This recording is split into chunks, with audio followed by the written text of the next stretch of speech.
E meus irmãos, hoje a gente inicia uma nova série que é a respeito da Reforma Protestante, né?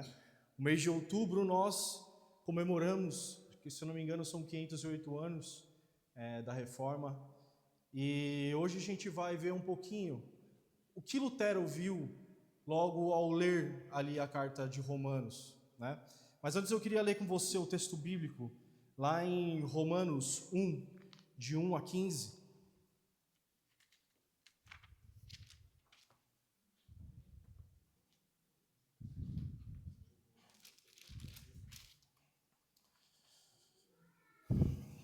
Eu vou ler na linguagem NAA, para se você está aí com o telemóvel, você pode selecionar essa linguagem também.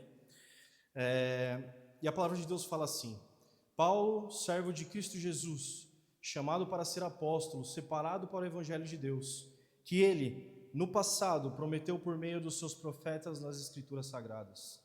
Esse Evangelho diz respeito a seu Filho, o qual, segundo a carne, veio da descendência de Davi e foi designado Filho de Deus com poder. Segundo o Espírito de Santidade, pela ressurreição dos mortos, a saber, Jesus Cristo, nosso Senhor.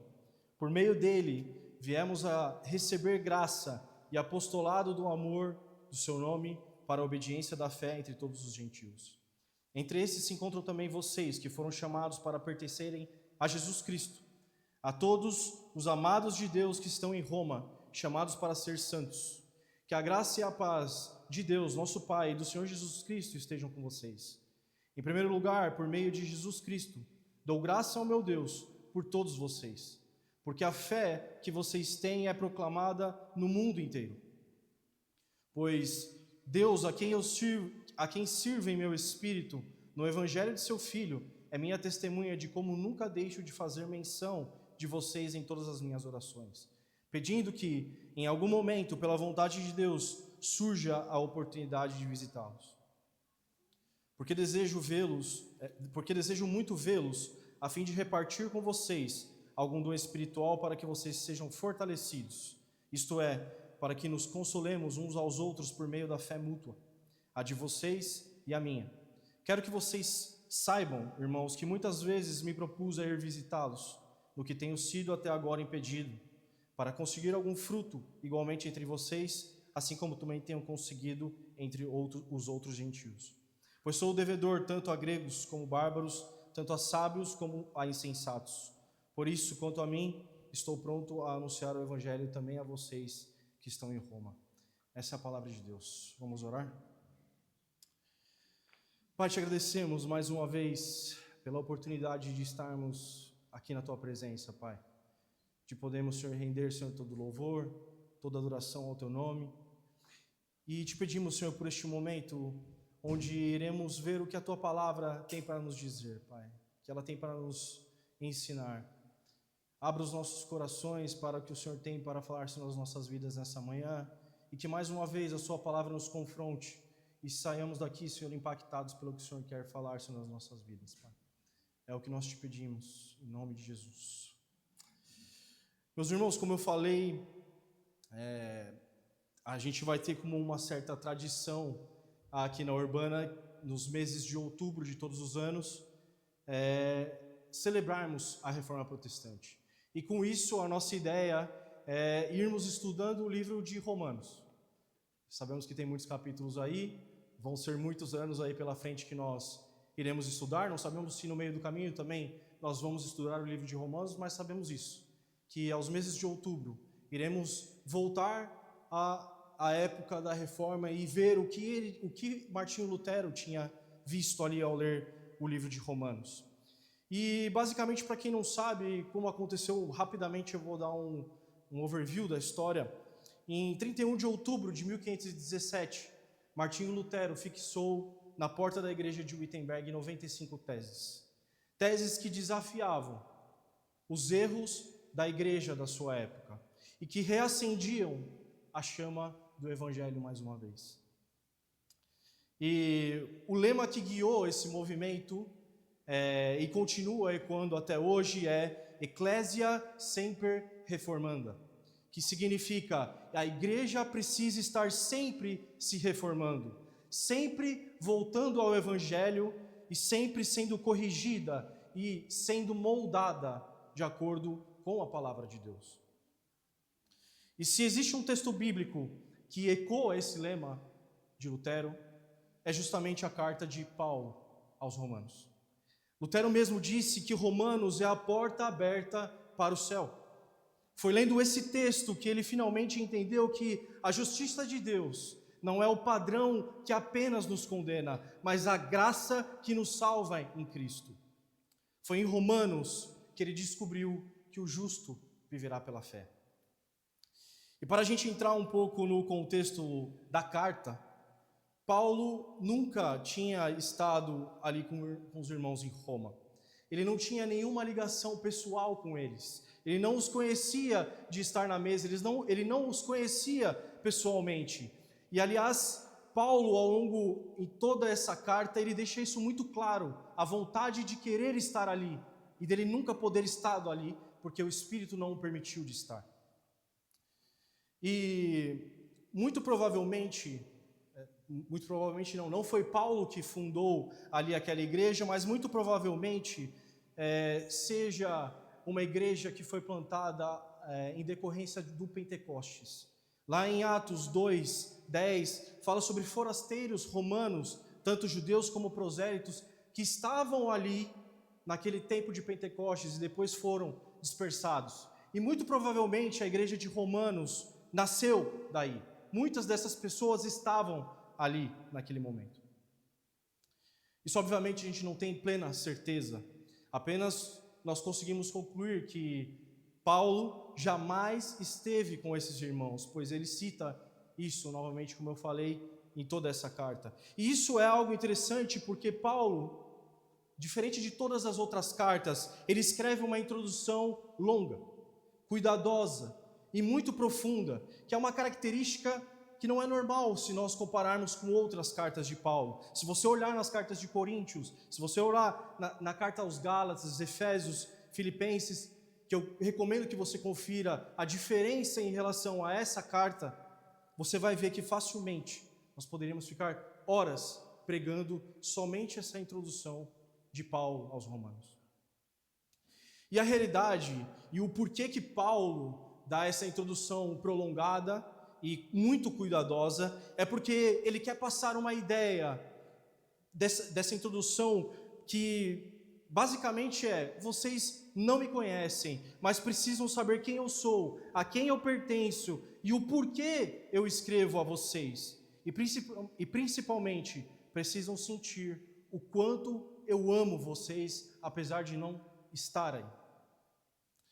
E Paulo não se apresenta essa carta, como eu disse, como uma das outras vezes, nem como um grande intelectual, e nem como um apóstolo, inicialmente, nem como cidadão romano, mas ele se apresenta como servo de Cristo, chamado e separado para o Evangelho. E Paulo se apresenta assim, porque essa é a identidade de Paulo. É a partir dessa identidade que ele fala sobre a sua prática, o orar pelos irmãos, o desejar ter comunhão, o ansiar por frutificar no meio deles. E meus irmãos, nessa introdução, Paulo nos apresenta um princípio fundamental para a nossa vida cristã. Que primeiro a gente precisa entender quem nós somos. E isso só é possível quando você entende a quem você pertence. É um processo de identidade antes da ação, antes de agir. A nossa prática cristã, ela nasce da posição em nós, em Cristo. O Evangelho não começa com uma lista de tarefas, mas com quem nós somos em Jesus. Nós fomos comprados, nós somos chamados, e assim como Paulo falou, separados, somos amados de Deus e somos santos. Só a partir dessa identidade é que nós fazemos. E o que nós fazemos? É aí que nós oramos, é aí que nós servimos, é aí que nós proclamamos a palavra de Deus, é aí que nós suportamos uns aos outros. Isso era central também para a Reforma, porque Lutero vivia atormentado pelo fazer. para ser aceito por Deus. Ele fazia jejuns, ele fazia penitências, ele fazia confissões intermináveis, e isso não é muito diferente do que hoje ainda nós vemos, pessoas que acreditam que tem que caminhar 50 quilômetros para receber algum benefício de Deus. Isso é muito comum nos nossos dias ainda hoje. Até que lendo Romanos, ele descobriu que não é o nosso fazer que define quem nós somos, mas quem somos em Cristo nos capacita a viver. Foi nesse ponto que Lutero se libertou do peso da justiça própria e entendeu que a justiça de Deus é provisão de graça em Cristo. John Murray comenta que a justiça de Deus, revelada no Evangelho, é a provisão de sua graça que satisfaz as exigências da sua ira. Nenhum outro fato demonstra melhor a glória e a eficácia do Evangelho. Em palavras simples, isso quer dizer que Deus, totalmente santo, exige de nós uma justiça perfeita, mas nós não podemos dar isso. Então Ele mesmo, em Cristo, providenciou aquilo que Ele mesmo exige.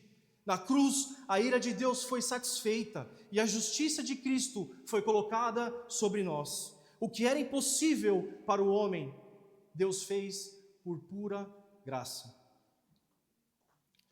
Meus irmãos, não se enganem, porque nada do que eu e você possamos fazer seria suficiente para chegarmos próximo dessa graça.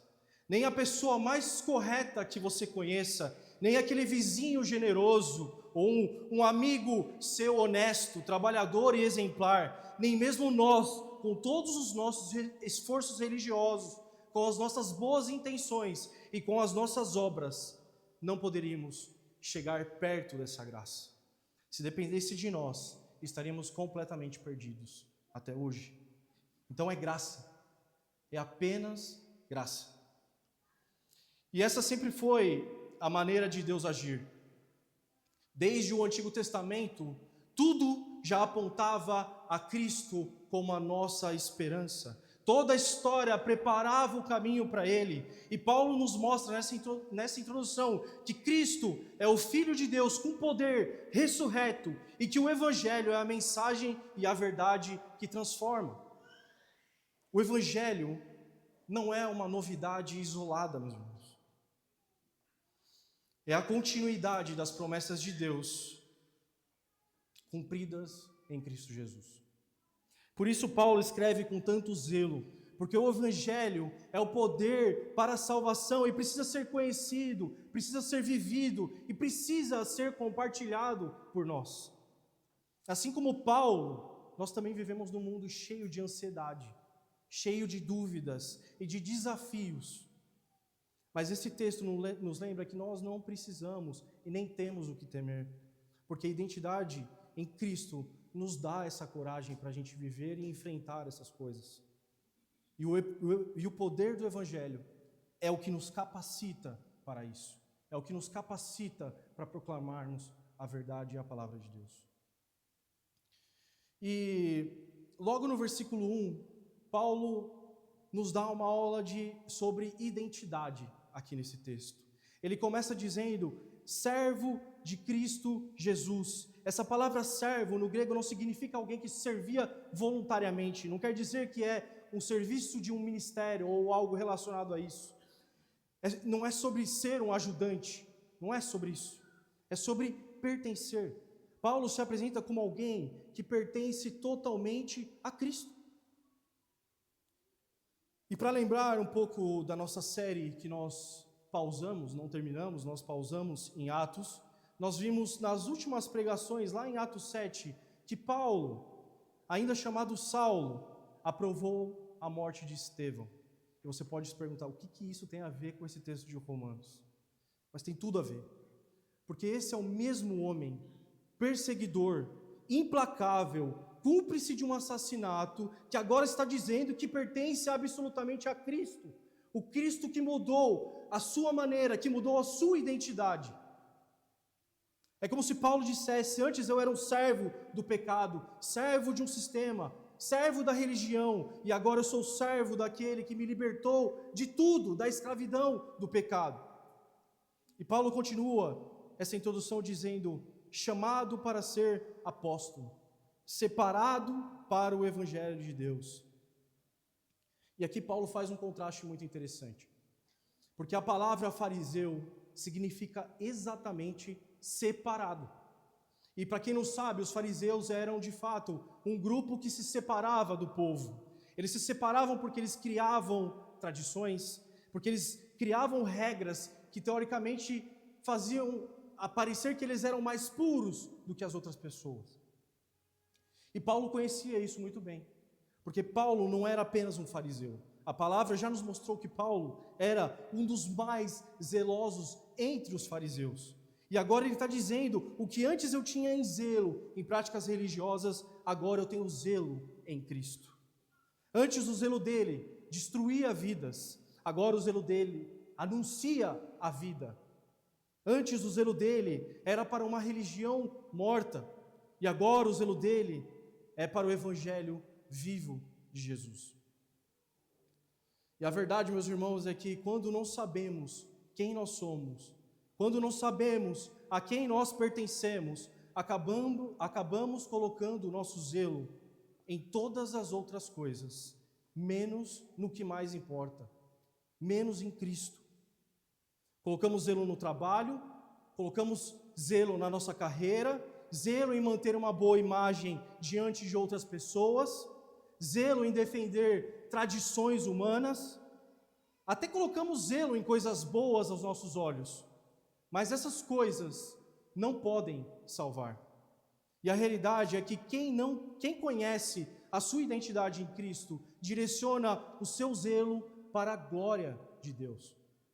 E esse assunto, de certa maneira, é intrigante, porque quando a gente fala de identidade, quase sempre nós vamos buscar ela nos lugares errados. Nos blogs, nos influenciadores, nas redes sociais, no psicólogo especialista sobre identidade. E sempre vem aquelas coisas: descubra quem você é em 5 passos. Você pode ser o que você quiser. Acredite em si mesmo, ou até mesmo em revistas sobre signos. E existe um ditado que diz: para quem não sabe para onde vai, qualquer caminho serve. E a realidade é essa mesmo. Se você não crê na verdade do Evangelho, qualquer coisa te serve. Qualquer inverdade vai satisfazer um desejo que só Cristo poderia completar na sua vida.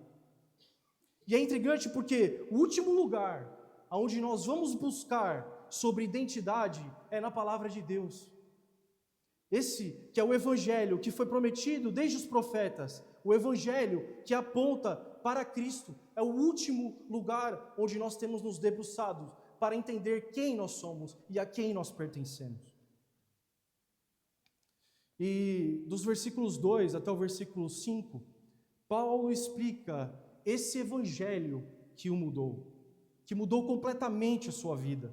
A primeira coisa que ele diz é: este Evangelho diz respeito a seu filho, o qual segundo a carne veio da descendência de Davi. Paulo está dizendo aqui: o Evangelho não é uma invenção humana, não é uma moda religiosa que apareceu no meio do judaísmo e nem sequer uma ideia nova dos apóstolos. O Evangelho é um cumprimento de uma esperança antiga revelada por Deus.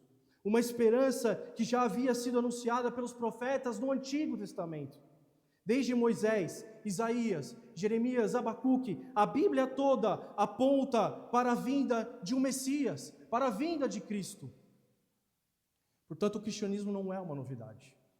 É o culminar daquilo que Deus já vinha prometendo desde o passado.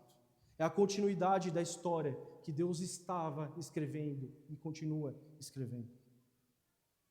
E é extremamente importante nós entendermos isso, porque até hoje há quem olhe para a fé cristã como só mais uma religião.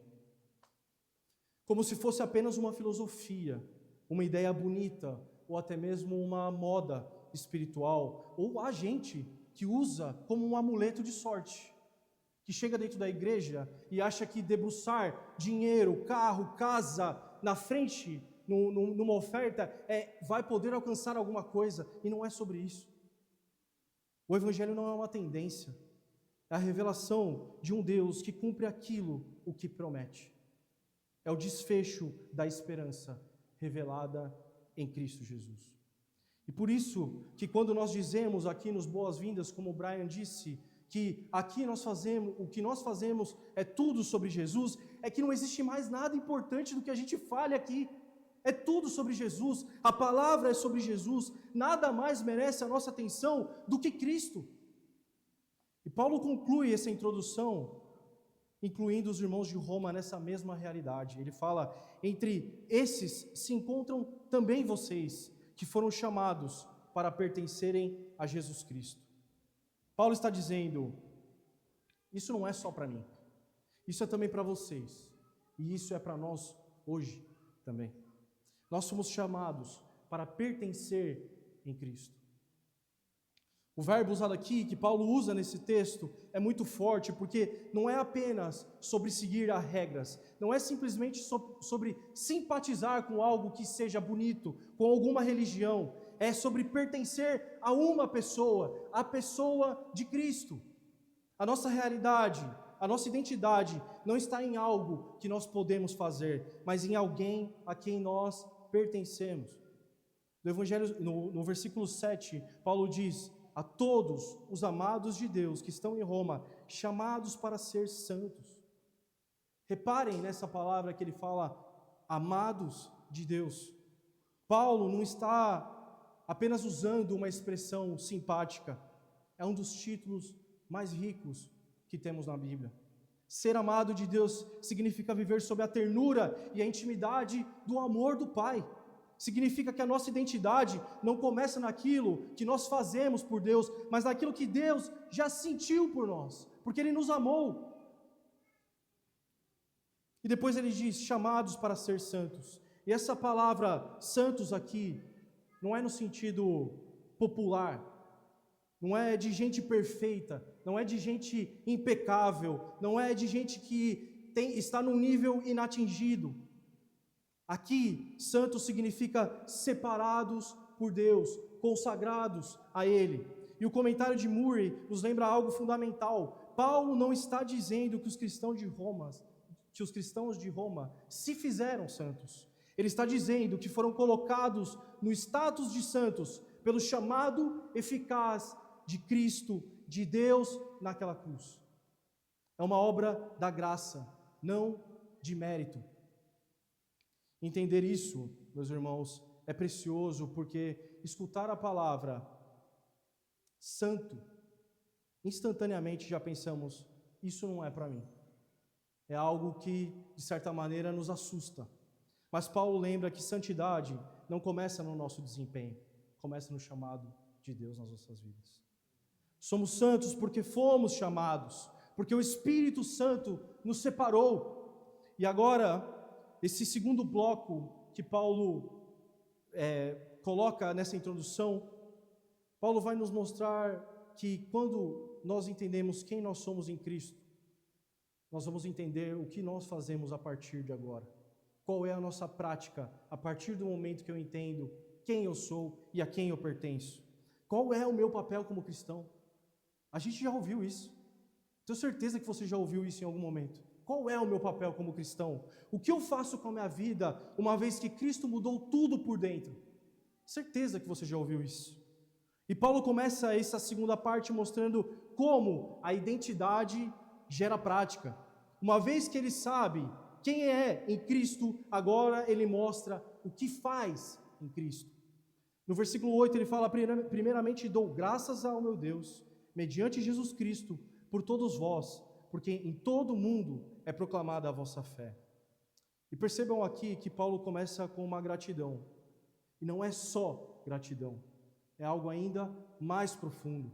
Ele dá graças por pessoas que ele nem sequer conhecia pessoalmente. Já se imaginou nessa posição? Você orar por pessoas que você nem sequer conhece pessoalmente e está intercedendo por elas. Paulo fala que ele não se esquecia de orar por essas vidas e colocou Deus como prova disso. Deus é prova, como todas as vezes eu não esqueço dos meus irmãos em oração. Ele nunca tinha ido a Roma, ele nunca tinha sentado com aqueles irmãos, ele nunca tinha tido uma refeição com aquelas pessoas. mas mesmo assim o coração dele transborda de gratidão a Deus por causa da fé desses irmãos. Isso nos mostra duas coisas. A primeira delas é que a fé deles não era apenas comentada ali entre eles. Paulo nos mostra que a fé deles era conhecida por todo mundo. E ela encorajava, não só a Paulo, eu tenho certeza que encorajava a muitos outros irmãos que escutavam como eram os irmãos de Romanos. A notícia que eles permaneciam firmes sustentava e animava o apóstolo Paulo na sua caminhada. E o segundo ponto que a gente pode tirar dessa parte é que essa atitude de Paulo revela um amor pastoral profundo. Ele não está só agradecendo os irmãos romanos, porque eles poderiam lhe beneficiar de alguma forma, mas porque a obra de Deus neles trazia glória a Deus. Paulo amava a gente, porque amava o Evangelho agindo na vida dessas pessoas. E isso fala muito sobre o começo da nossa igreja. Se nós queremos crescer como família, se nós queremos crescer como corpo de Cristo, nós precisamos ser intencionais nos nossos relacionamentos. Não faz sentido nós chegarmos domingo após domingo, estarmos juntos e vivermos como estranhos. Isso não é o corpo de Cristo. Não viemos aqui simplesmente para ouvir eu falar. Não viemos aqui simplesmente para escutar uma música boa. Porque senão a gente faria isso mesmo no YouTube. Você pode abrir o YouTube lá, você vai ter uma palavra boa, você vai ter uma música boa, você vai escutar. Não é essa a nossa intenção aqui. Nós estamos aqui porque a comunhão é parte da nossa adoração. É juntos que nós louvamos, é juntos que nós oramos, é juntos que engrandecemos o nome do Senhor Jesus. E meus irmãos, não é à toa que nós temos ali o tempo do cafezinho, às 9h30. Se você não sabe, nós temos um cafezinho às 9h30. E é claro, como bom crente, a gente gosta de comer, gosta de conversar. Mas isso é uma maneira de nós sermos intencionais.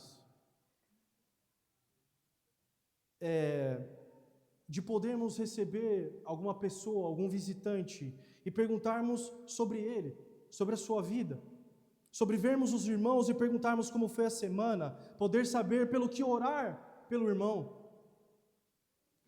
E a gente só se torna íntimo se a gente caminha junto, meus irmãos.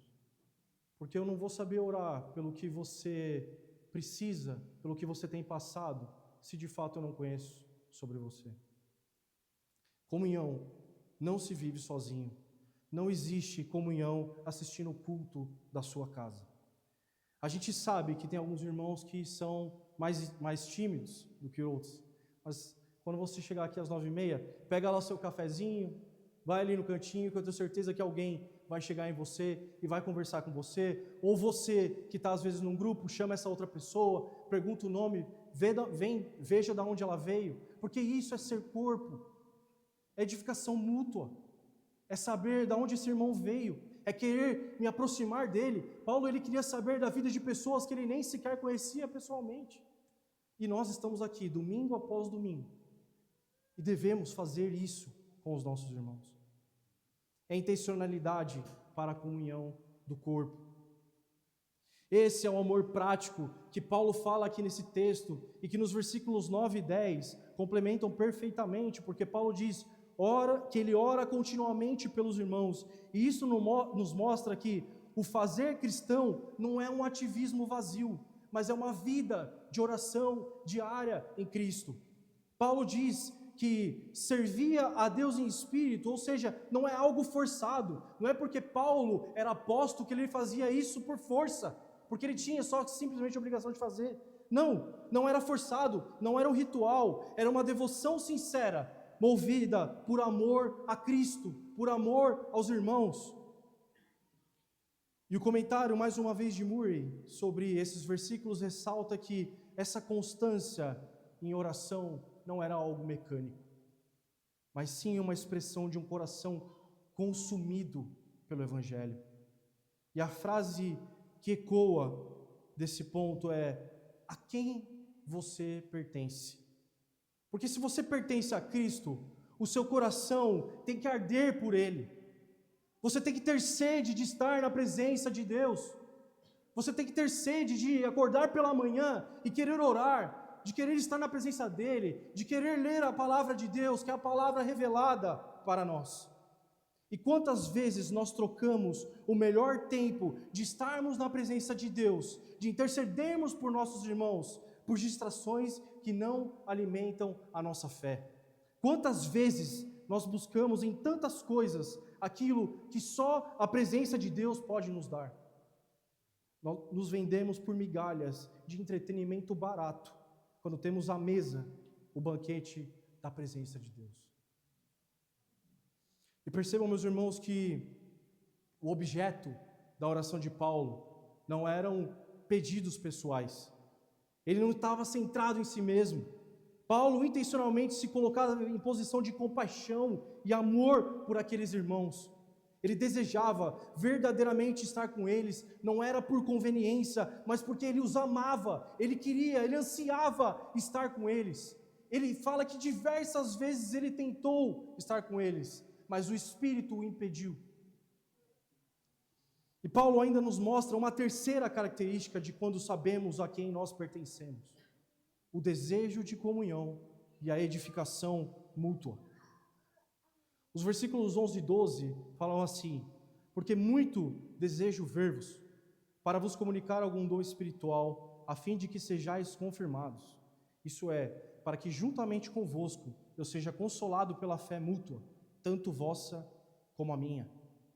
Como eu disse, ele tem um desejo de estar com os irmãos. O coração dele pulsava por comunhão, porque Paulo entendeu que o evangelho não se vive sozinho. Paulo queria estar com eles para fortalecê-los na fé, mas não só isso, ele reconhece que ele também seria fortalecido por eles. O apóstolo Paulo está falando que seria fortalecido por todos aqueles irmãos, pela comunhão deles. A humildade na fala de Paulo. Ele não se coloca como alguém superior, que só tem a dar a outras pessoas. A fala dele diz que, quando nós estivermos juntos, a fé de vocês vai me encorajar, assim como a minha vai encorajar vocês. E não se engane, você achando que a sua maturidade te torna independente. Você que tem muitos anos de igreja, talvez se converteu desde pequeno, conhece muito bem a palavra, mas não se engane, a sua maturidade não vai te tornar independente. Ter 40 anos de igreja não te faz completo. O corpo de Cristo não funciona por uma hierarquia, mas por dependência mútua. Pode ser que um irmão que chegou há dias, há meses, seja instrumento de Deus para acrescentar algo novo na sua caminhada, para talvez reavivar e acender aquela chama no seu coração, e até para fortalecer a sua fé. Isso se chama edificação mútua. É ferro afiando ferro. Provérbios 27:17 fala: o ferro se afia com ferro, e uma pessoa pela presença do seu próximo. É assim que nós temos que conviver em comunhão. É um edificando a vida do outro. É o Espírito Santo usando cada um para abençoar e sustentar o outro. A comunhão cristã não é uma via de mão única. Nós não nos reunimos apenas para receber aqui, nem apenas para dar. Nós nos reunimos para compartilhar, para sermos confirmados na fé juntos. Como é bom estar com os irmãos e ver o que Deus tem feito na vida deles, ver o que Deus tem confirmado nos seus corações, ver que Deus tem derramado maturidade nos corações, que os irmãos têm tido anseio por buscar a palavra. Como é bom estar com os irmãos. E muitas vezes a gente pensa na comunhão como algo abstrato, ou apenas como estar sentado no mesmo lugar aqui. Às vezes a gente pode ter a noção de que só vir aqui domingo no culto é ter comunhão com o irmão. Não é. Paulo mostra que comunhão é algo mais profundo, é sermos instrumentos de Deus na vida uns dos outros. E como isso acontece? Acontece em pequenos gestos. Uma conversa sincera no café, uma oração feita com alguém que está passando por uma luta, uma mensagem durante a semana: irmão, lembrei de você, estamos juntos nessa luta, você não está sozinho, você pode contar comigo. Um convite para almoçar junto, repartir o pão. E repartir o pão não é só repartir comida, irmão, é repartir vida. É repartir aquilo que Deus tem feito nas nossas vidas também, e isso traz edificação. Esses gestos simples se tornam meios pelos quais o Espírito vai nos confirmando a nossa fé. Quando sabemos quem somos em Cristo, não vivemos como consumidores espirituais, mas vivemos como devedores do Evangelho. A pergunta não é se eu tenho tempo para servir, mas se eu estou pronto a obedecer. Não é se as circunstâncias estão fáceis, mas se o meu coração arde pelo chamado que eu recebi. E concluindo, nós cantamos antes da palavra essa música que fala: tanto tempo fui vazio, numa vida sem temor, para minha alma achei descanso, só na cruz do meu Senhor. E essa música é uma verdade muito grande. Porque quando a gente não sabe quem nós somos, somos completamente vazios. A sua vida não tem valor. Sem Cristo, a sua vida não tem valor. Quando não pertencemos a Cristo, vivemos em busca de significado, mas o retorno dessa busca é um vazio completo. A alma que não descansa em Cristo sempre procura algo para preencher o que só Cristo pode preencher na sua vida. E talvez você tenha chegado aqui cansado de tentar ser alguém que você não é, cansado de querer controlar tudo na sua vida, cansado de agradar pessoas à sua volta, cansado de buscar algo que nem você sabe o que tem buscado. Ou talvez você tenha chegado aqui carregando capas que foram colocadas sobre você ao longo da sua vida, capas de tradições religiosas, capas de convicções erradas, capas de um evangelho distorcido, que não é o evangelho de Cristo. Mas a verdade é que essas capas não apenas pesam, mas elas escondem quem você realmente é. E só existe um caminho para arrancar essas capas e encontrar o descanso verdadeiro. É Jesus Cristo. Na cruz Ele tomou sobre si a capa da nossa vergonha e do nosso pecado. E em troca Ele nos vestiu com sua justiça. E nos mostrou quem realmente somos. Somos amados de Deus, somos chamados e somos santos em Cristo. Ele não apenas te tirou o peso do pecado, Ele te deu um novo nome, Ele te deu uma identidade, Ele criou uma nova história na sua vida, porque quando Deus entra no seu coração, Ele transforma tudo, você jamais consegue ser a mesma pessoa. E é por isso que Ele disse: vinde a mim, todos os que estáis cansados e sobrecarregados, e eu vos aliviarei. É nele que nós encontramos descanso, é nele que nós encontramos identidade, é nele que nós encontramos uma vida nova. E com certeza, eu sei que há pessoas aqui que caminham com Cristo há muito tempo, e ainda assim, você pode estar cansado de lutar contra o pecado e cair nas mesmas falhas, cansados de tentar corresponder à expectativa de outras pessoas que estão à sua volta, cansados de crises de identidade, esquecendo quem você é em Jesus. Essa palavra também é para você. A sua identidade não está nas suas vitórias ou nas suas derrotas, não está nas obras das suas mãos e em nada que você consiga fazer de bom. Está em Cristo, o mesmo Cristo que te chamou, te separou e te ama. Então, se você ainda não entregou a sua vida a Cristo, ou se você já caminha e já entregou a sua vida a Cristo há muito tempo, a resposta continua sendo a mesma: é Jesus Cristo. Ele é o único caminho, Ele é a única verdade, Ele é a vida. É nele que o cansaço encontra descanso, é nele que a vergonha encontra a graça, é nele que a identidade é restaurada ou revelada. Porque se você não conhece a Cristo, é Ele que vai revelar quem você é. E nesse primeiro domingo de reforma, não haveria texto melhor para nós iniciarmos. Porque é somente pela fé que recebemos essa graça. E quando alcançados por essa graça, concedida por meio de Cristo somente, somos feitos novas criaturas, recebemos uma nova identidade. E como novas criaturas, nós proclamamos em tudo o que fazemos que toda a glória pertence somente a Deus. E é por meio do seu Evangelho revelado nas Escrituras que sabemos quem eu e você somos, a quem nós pertencemos.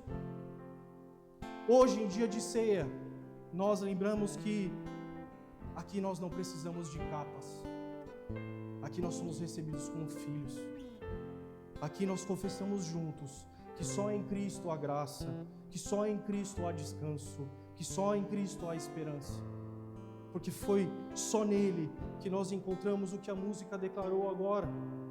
Para minha alma, eu achei descanso só na cruz do meu Senhor. Você quer saber quem você é? Olhe para a cruz. É lá que você vai saber quem você é. E é por isso que hoje nós podemos dizer com convicção: só em Ti, graça e amor fluem por mim. Vamos orar? Obrigado, Deus, pela Tua graça.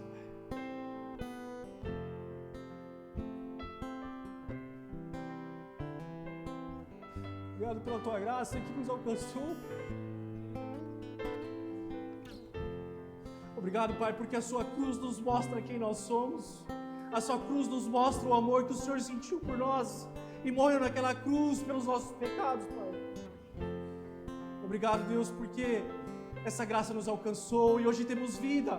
Não é qualquer vida, não é uma vida que nós encontramos aí fora, é uma vida que nós encontramos plenamente, somente em Ti, Pai. Obrigado, Deus, pelo Teu sacrifício naquela cruz, Pai. Esse sacrifício que hoje nos traz vida plena, que hoje podemos viver sem medo do que vai passar amanhã. Podemos confiar, Pai, em Ti, em todos os momentos, mesmo com que tudo vá mal na nossa vida, nós podemos confiar em Ti, porque um dia o Senhor já venceu naquela cruz. Pai, que a gente não possa, Senhor, se vender apenas por um tempo passageiro que temos nessa terra, Pai. Que maravilhoso será viver na eternidade com Cristo, meus irmãos. Que maravilhoso será viver na eternidade com Cristo. Pai, nós te agradecemos, Deus, pela Tua palavra, que nos mostra quem nós somos. Te agradecemos porque a Tua palavra nos confronta e nos coloca no caminho novamente, Pai. Te agradecemos porque o Senhor um dia nos alcançou. Obrigado, Pai. É isso que nós te pedimos e te agradecemos. Em nome de Jesus.